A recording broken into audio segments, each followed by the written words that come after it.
Dopo anfiteatro e circo, oggi parliamo del teatro romano. Era diverso da quello greco? E nel caso, quali erano le differenze?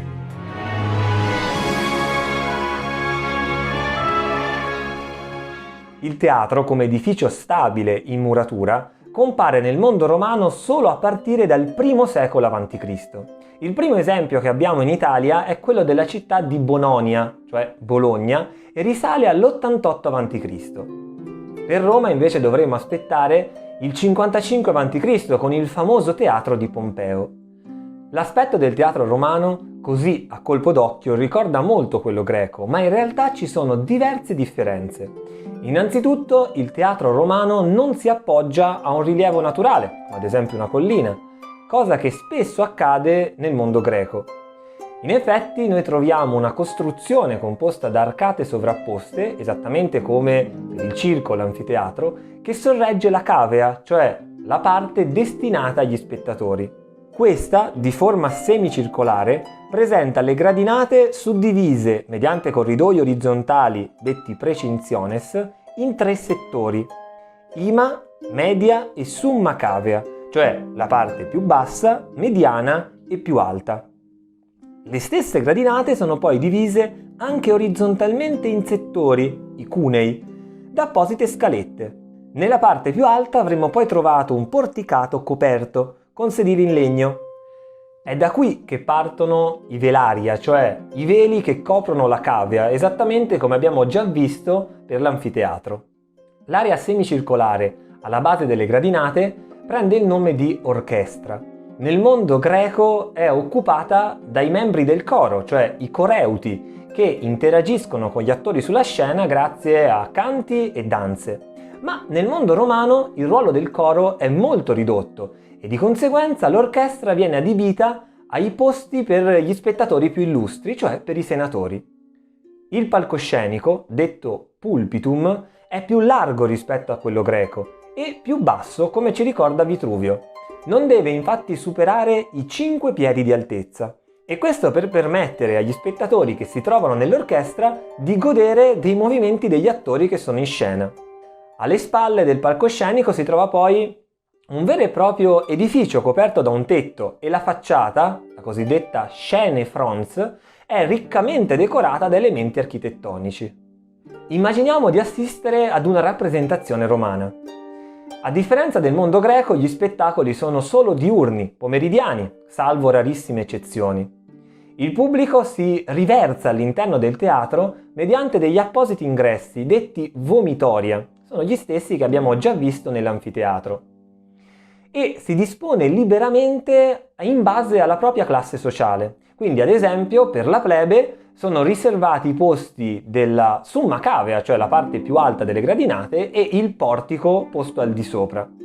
Ci sistemiamo sulle gradinate e notiamo che accanto a noi sono presenti anche delle donne, che generalmente non sono ammesse all'interno del teatro greco.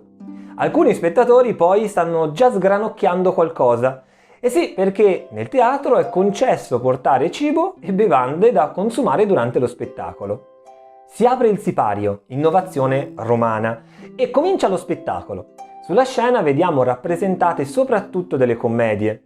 Le tragedie sono presenti, ma il pubblico romano non le apprezza molto.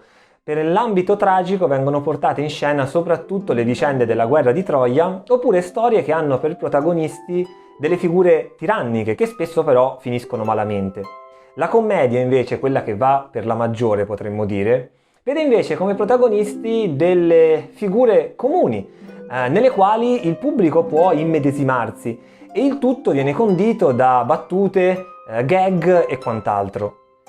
Gli attori non hanno una condizione sociale molto elevata e spesso sono stranieri o liberti. Sono però riuniti in un collegio, il Collegium Scribarum Histrionumque, che è ufficialmente riconosciuto. Nel corso dell'età imperiale poi grande successo avranno i mimi, che porteranno in scena delle storie più leggere, spesso condite da volgarità e allusioni sessuali. In questo contesto possiamo trovare anche delle donne a recitare, ma, stando a quanto ci dicono gli autori, la loro condizione sociale era veramente bassa ed erano considerate molto spesso a livello di prostitute. Davanti a noi la scena presenta 3 porte. Quella centrale, proprio ricordando Vitruvio, deve essere ornata come se fosse la porta di un palazzo.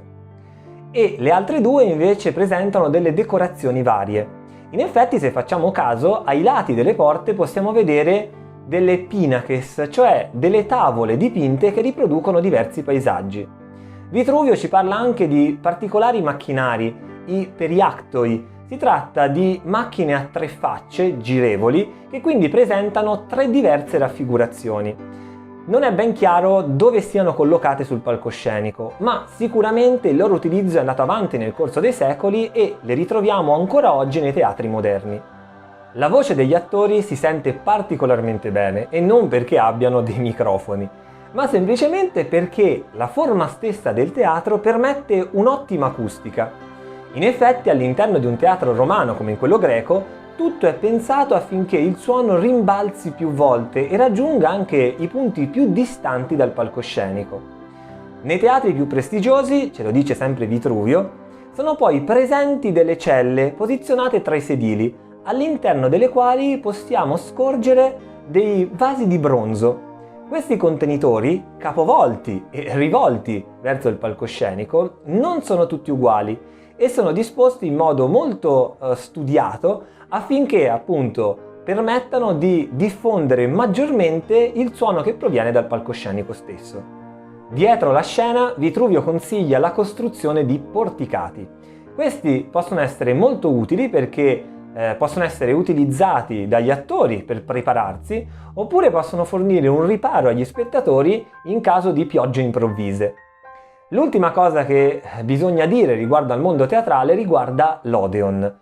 Questo edificio in realtà è un teatro in miniatura, definiamolo così, coperto e destinato in genere alle rappresentazioni musicali o poetiche.